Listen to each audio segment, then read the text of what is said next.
always know what your action is, because then when you come in the morning confident, or when you come in the morning and you can't hit your ass with both hands, you know what to do.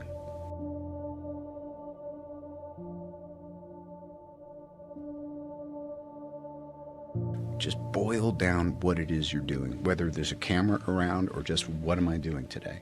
Today I'm showing up and I'm trying to be honest and also to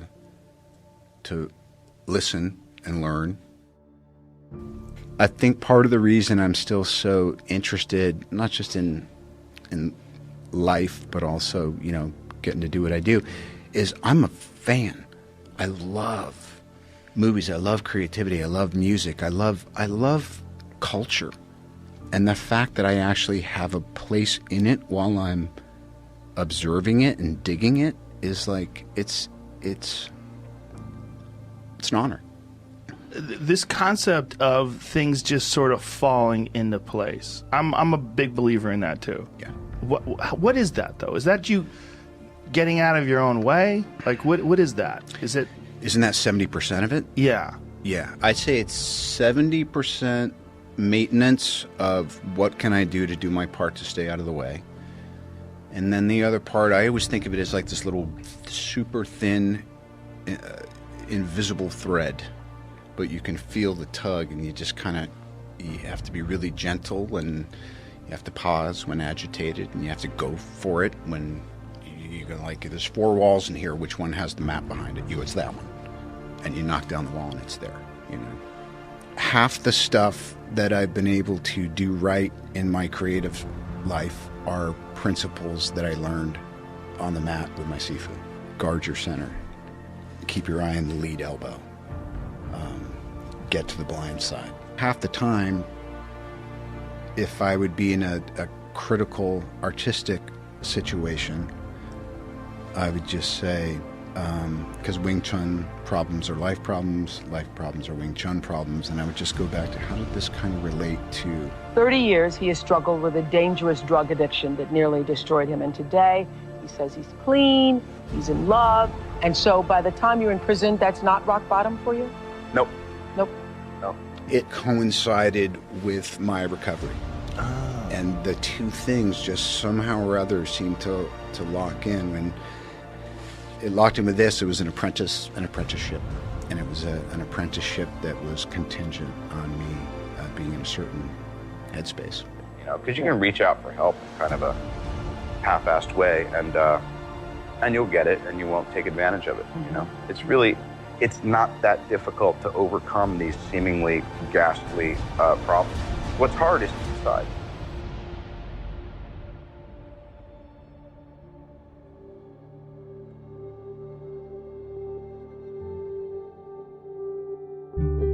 What do they say? Faster alone, further together?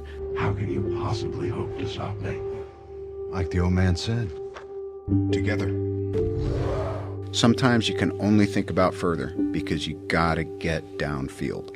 Other times you're thinking, hey, this is my moment to run, and I need a little help and a little approval, and I need a little leeway. But that's any creative endeavor. It's easy to embrace hopelessness when things seem insurmountable. It's actually just a matter of time until all of the elements come together for things to be all right. I mean, I believe that, you know, most difficult situations will resolve themselves if you are persistent and if you don't give up entirely. And that's what I never did. I never gave up. I ran those 6 or 8 lines I had 1,000 times, lying in bed over and over and over and over and over and over and over and over again. It was one little mosaic after the next, and it was a piece of work I was doing. And I cared about doing it as professionally and as honestly as I could.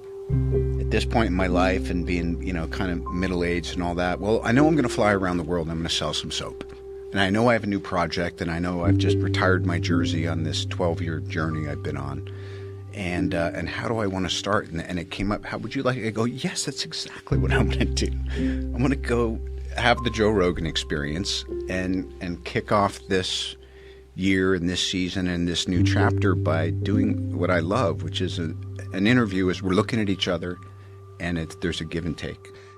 I went to rehab, but I stayed in the same room that Robert Downey Jr. stayed in. He became my idol because of Iron Man and what he did with his career. I made him my mentor without him even knowing about it. He wrote on a corkboard in McCallum Hall, "I am here with you all."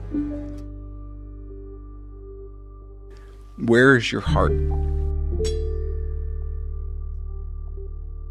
It's easy to believe that things are gathering momentum and going into a negative place. I mean, I think human nature can tend to be a little bit critical of itself. Sometimes you just got to go, yeah, I effed up.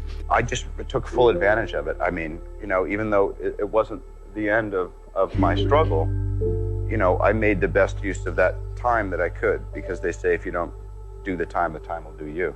You earn 8 cents an hour?